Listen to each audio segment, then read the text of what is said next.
Shalom, Komsel Arya Mukti dan Komsel Youth. Selamat pagi, siang, sore, ataupun malam, dimanapun dan kapanpun Anda menonton video ini. Jika Anda bukan dari kedua Komsel ini, silahkan matikan video ini sekarang. Hanya bercanda, nggak apa-apa. Mari kita berdoa sebelum kita mulai. Tuhan, kami terima kasih Yesus pada hari ini ya Bapa. Biarlah ya Tuhan, Kau yang memberkati ya Tuhan, sharing yang akan dibawakan melalui video ini. Biarlah ini menguatkan, biarlah ini menyuburkan ya Tuhan Yesus, dan bisa kami gunakan dan aplikasikan dalam kehidupan kami sehari-hari. Terima kasih ya Yesus, haleluya, amin. Jadi sebenarnya saya ingin ngomong tentang iman yang berhikmat melalui video ini, tetapi kemarin saat Jessica minta saya sharing untuk Komsel, tiba-tiba Tuhan taruh saya topik yang judulnya integritas. Jadi integritas itu apa sih? Integritas itu saya kutip dari website Guru Pendidikan. Integritas adalah konsistensi dan keteguhan yang tak tergoyahkan dalam menjunjung tinggi nilai-nilai luhur dan keyakinan. Suatu konsep yang menunjuk konsisten antara tindakan dengan nilai-nilai dan prinsip. Integritas juga diartikan sebagai kejujuran dan kebenaran dari tindakan seseorang. Lawan kata dari integritas adalah hipokrit atau munafik. Jadi inti dari segala inti, integritas adalah apapun yang kita lakukan menunjukkan nilai-nilai dan prinsip yang kita percayai. Kita berkukuh, kita teguh, berdiri dalam kepercayaan kita. Jadi kenapa saya ngomong soal integritas pada hari ini? Karena saya sama keluarga sudah dikurung di rumah lebih dari 1 bulan. Jadi kita nggak bisa ngapa-ngapain, kita juga nggak bisa keluar, benar-benar membatasi interaksi kami dengan orang lain. Tidak ada yang tahu kalau kami beribadah atau tidak. Tidak ada yang tahu jika kalian beribadah atau tidak. Tidak ada yang tahu jika kalian tetap berdoa atau tidak. Dan saya sadar hanya Tuhan yang tahu. Jadi setiap minggunya kita diberikan link YouTube, dan tidak ada yang tahu jika kalian menonton ibadah itu setiap minggunya, dan bahkan aku pun tidak tahu seberapa dari kalian yang menonton video ini. Jadi ujung-ujungnya juga antara kita dengan Tuhan yang tahu seberapa pentingnya kita untuk beribadah di gereja setiap minggunya atau di rumah, maaf. Dan kita baca sedikit dari suratan kedua Petrus 1 ayat yang ketiga sampai yang ke-11. Jadi suratan Petrus 1 ayat yang ketiga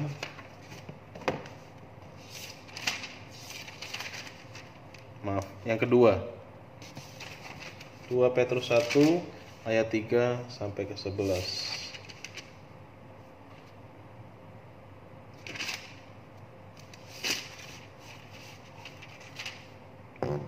Oke.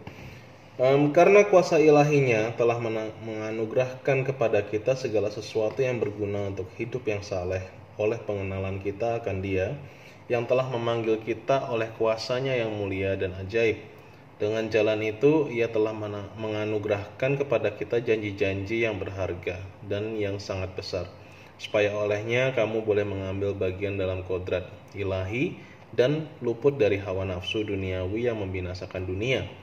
Justru karena itu kamu harus dengan sungguh-sungguh berusaha untuk menambahkan kepada imanmu kebajikan, dan kepada kebajikan pengetahuan, dan kepada pengetahuan penguasaan diri, kepada penguasaan diri ketekunan, dan kepada ketekunan kesalehan, dan pada kesalehan kasih akan saudara-saudara, dan kepada kasih akan saudara-saudara kasih akan semua orang. Sebab apabila semuanya itu ada padamu dengan berlimpah-limpah, kamu akan dibuatnya menjadi giat dan berhasil dalam pengenalanmu akan Yesus Kristus Tuhan kita. Tetapi barang siapa tidak memiliki semuanya itu, ia menjadi buta dan picik karena ia lupa bahwa dosa-dosanya yang dahulu telah dihapuskan.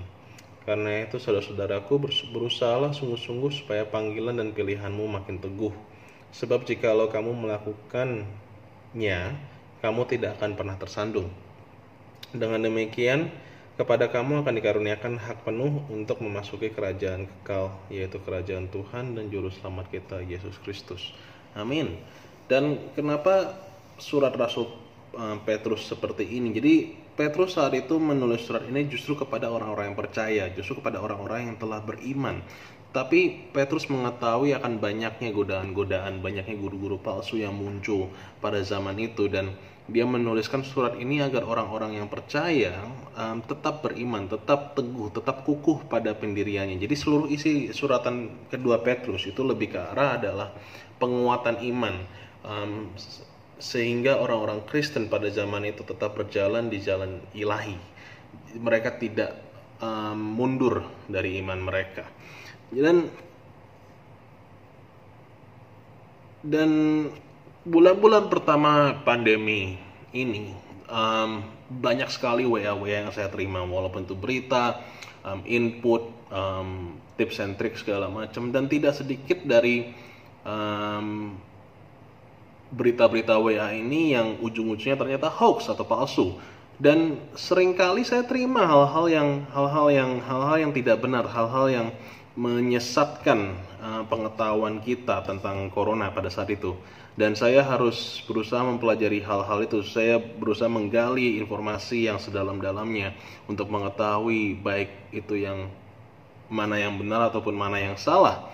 Jadi jika kita lihat sedikit di ayat 4 dan 5 dari suratan kedua Petrus ini, dan di sini dikatakan bahwa Tuhan telah memperlengkapi kita.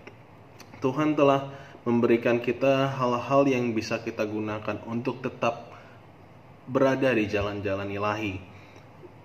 WA ini bisa tentang berita kematian, bahkan tentang gimana cara menangkal corona, bahkan ada orang yang meninggal stres gara-gara kebanyakan WA.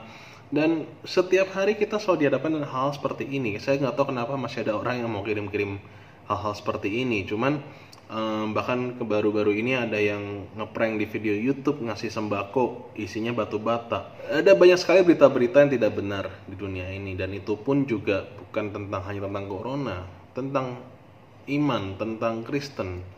Itu juga banyak, dan kita harus hati-hati karena banyak sekali guru-guru palsu yang sudah mulai muncul di akhir zaman ini.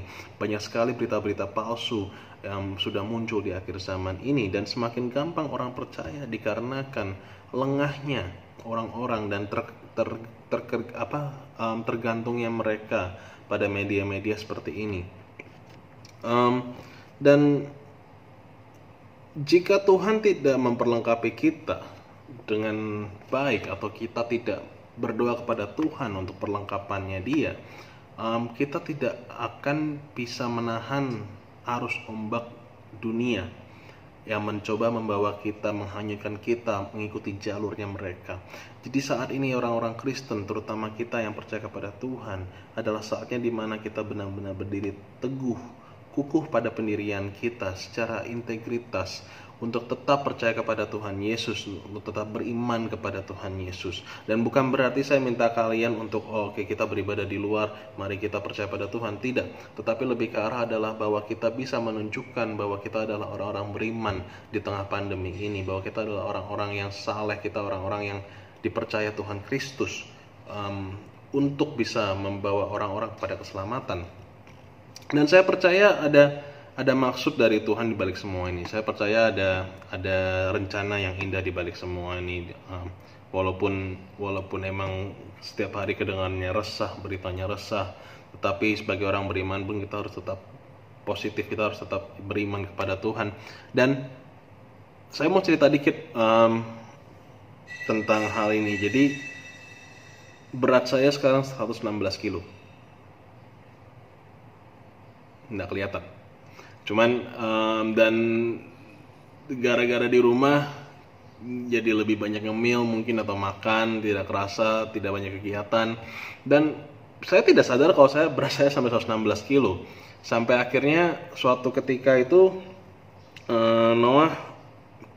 kami sadar Noah sudah mulai aktif. Noah sudah mulai banyak main, berlari-lari, main ini main itu, lompat-lompat, dan saya merasa saya susah sekali ngikutin anak saya susah sekali beraktivitas bersama anak saya sering ngos-ngosan, cepet capek, stamina saya turun, dan sampai dada saya sakit, dan saya merasa loh kok jadi makin susah main sama Noah gitu. Jadi apa yang saya lakukan adalah saya mencoba cari di YouTube video latihan. Jadi saya coba cari video di YouTube, saya coba cari video latihan kebugaran di YouTube, dan saya lakukan latihan ini sehari sekali, setengah jam sehari, dan latihannya benar-benar berat. Jadi saya sampai kaki saya sakit selama tiga hari berturut-turut, tapi dengan kesakitan itu saya tetap paksa diri saya untuk tetap latihan, karena di otak saya adalah saya cuma ingin saat Noah mulai sangat aktif, saya ingin berada bersama dia, saya ingin bisa main bersama dia, saya ingin sehat demi keluarga saya juga. Bukan sesuatu hal yang baru bagi diri saya, cuman sadarnya agak telat gitu. Dan video ini saya bisa saja tengah-tengah ngepost video ini, saya bisa saja tengah-tengah memberhentikan video ini karena kecapean, tapi saya memilih untuk tidak. Saya harus menahan rasa sakit, saya harus menahan rasa pegal, keringat yang berlebihan untuk menyelesaikan setiap harinya setengah jam. Dan alhasil saya turun 4 kilo, yeay. Sekarang berat saya 112 kilo dan tetap turun. Semoga ngomong-ngomong, Noah ulang tahun tanggal 3 Juni, jadi tolong ucapkan selamat. Terima kasih. Jadi jika saya tidak melakukan olahraga ini secara konsisten, secara bertahap, tidak akan terlihat hasilnya sama sekali. Dan itulah bentuk integritas saya dalam latihan saya ini, dikarenakan saya ingin bisa hidup demi keluarga saya ingin bisa sehat demi keluarga saya. Dan jika saya tidak punya prinsip dan nilai-nilai ini, saya tidak akan punya kemampuan untuk latihan setiap harinya selama 30 menit. Itulah yang Petrus maksud dalam suratannya, bahwa kita telah diperlengkapi bukan hanya dengan fasilitas jasmani, melainkan dengan integritas rohani. Semakin malas kita dengan Tuhan, semakin hati kita akan khawatir, gelisah, dan kehilangan harapan. Semakin malas aku dengan tubuhku, akan semakin berat badanku, semakin sakit badanku. Walaupun otak udah ngomong, ayo kita olahraga, tapi daging kita lemah. Dan Roh Kudus, dan itulah saat Roh Kudus mulai mengingatkan kita bahwa kita harus kembali kepada Tuhan. Dan semakin giat kita dengan Tuhan, semakin gampang buat kita untuk berinteraksi dengan Dia. Kita bisa baca sebentar di 2 Korintus 8 ayat 21. Jadi di 2 Korintus 8 ayat 21, di sini dikatakan, karena kami memikirkan yang baik bukan hanya di hadapan Tuhan, tetapi juga di hadapan manusia. Tetapi kita lihat di terjemahan bahasa Inggris, karena di terjemahan bahasa Inggrisnya dia memiliki intensitas yang lebih. Jadi di sini di terjemahan NIV dikatakan, for we are taking pains to do what is right, not only in the eyes of the Lord, but also in the eyes of man. Jadi kata-kata awalnya, for we are taking pains to do what is right, artinya adalah kami tersiksa atau merasakan sakit untuk melakukan hal yang benar. Jadi di Indonesia cuma dikatakan karena kami memikirkan yang baik, tapi di terjemahan Inggrisnya mereka bilang bahwa mereka tersiksa atau merasakan sakit untuk melakukan hal yang benar. Kebenaran butuh pengorbanan. Kita lihat jalan Yesus saat dia ada di dunia. Bahkan sebagai pengusaha, saya pun berani bilang bahwa mengambil jalan yang jujur dibutuhkan pengorbanan. Tapi Tuhan selalu menolong kami di atas kejujuran kami. Dan sebelum saya menutup video ini, mungkin ada pertanyaan yang mau saya lontarkan kepada Bapak Ibu Saudara sekalian gitu. Bapak Ibu dan saudara-saudari, jika Anda dihadapkan dengan hukuman mati dan untuk hidup, Anda harus menyangkal Kristus. Apa yang akan Anda lakukan? Di manakah letak Kristus dalam kehidupan Anda? Akan sangat susah bagi kita untuk hidup bersama Tuhan jika kita tidak punya integritas yang kuat, jika kita tidak punya keinginan yang kuat untuk bisa bertahan bersama Tuhan Yesus. Karena dan saya jujur, setiap harinya pun dihadapkan dengan hal-hal, setiap hari berita corona. Dan saya, saat mama mertua saya di sini, saya dihadapkan dengan pertanyaan gitu, apa bedanya orang Daud dan apa bedanya Daud dengan orang-orang Israel? Dan saat itu jawaban beliau adalah, Israel cuma bisa lihat Goliat, Tapi Daud melihat di belakang, gue lihat di atas, gue lihat ada Tuhan yang menyelamatkan. Dan saat itulah Daud bisa menang, dikarenakan yang dia lihat bukanlah raksasa di depannya, tetapi kemuliaan Tuhan yang ada di belakangnya. Dan kita pun harus bisa seperti itu sekarang ini, dikarenakan memang kita tidak tahu apa yang akan terjadi sekarang ini. Mungkin akan ada resesi ekonomi, orang-orang sekarang sudah mulai ada kehilangan pekerjaan, pengusaha-pengusaha sudah mulai bangkrut, dan mungkin keadaannya akan kelam, tapi kami tidak tahu. Tapi yang pasti saya tahu bahwa adalah Tuhan tidak pernah meninggalkan anak-anaknya. Tuhan tidak pernah berhenti memberikan pengharapan kepada anak-anaknya. Dan di sanalah kita bersinar, bahwa kita harus menunjukkan bahwa sinar Tuhan ada bagi dunia ini. Dan saya percaya jika Anda telah diperlengkapi oleh Tuhan, saya percaya kita semua bisa maju bersama-sama dengan Dia. Mari kita berdoa. Tuhan Yesus, kami terima kasih atas pengharapan yang Kau berikan pada kami ya Bapa. Kami berdoa ya Tuhan, agar Engkau yang kukuhkan kami, Engkau yang teguhkan kami ya Yesus. Biarlah integritas Kristen kami tercipta sepenuhnya setiap harinya ya Tuhan dalam kehidupan kami ya Bapa. Jangan biarkan kami lalai, jangan biarkan kami malas ya Tuhan, mengejar ya Tuhan impian kami bersama dengan Engkau ya Tuhan Yesus. Kami tahu ya Bapa bahwa Engkau tidak pernah melepaskan kami. Kami tahu ya Bapa bahwa pengharapan kami hanya ada di dalam-Mu. Terima kasih ya Tuhan Yesus. Kami tidak bisa bersandar pada kekuatan diri kami hanya bisa bersandar pada kekuatan-Mu. Kami berdoa bagi yang sakit, kami berdoa bagi yang dalam kesusahan juga ya Tuhan Yesus. Bapa, Engkau yang beri pertolongan, Engkau yang memberi penghiburan, Engkau yang memberi kesehatan ya Tuhan Yesus, karena Engkau adalah segalanya di dunia ini. Terima kasih ya Bapa yang Maha Kuasa. Kami berdoa dan mengucap syukur, dan mereka menutup video ini. Engkau yang kuatkan kami sekali lagi. Terima kasih ya Tuhan Yesus. Haleluya. Amin.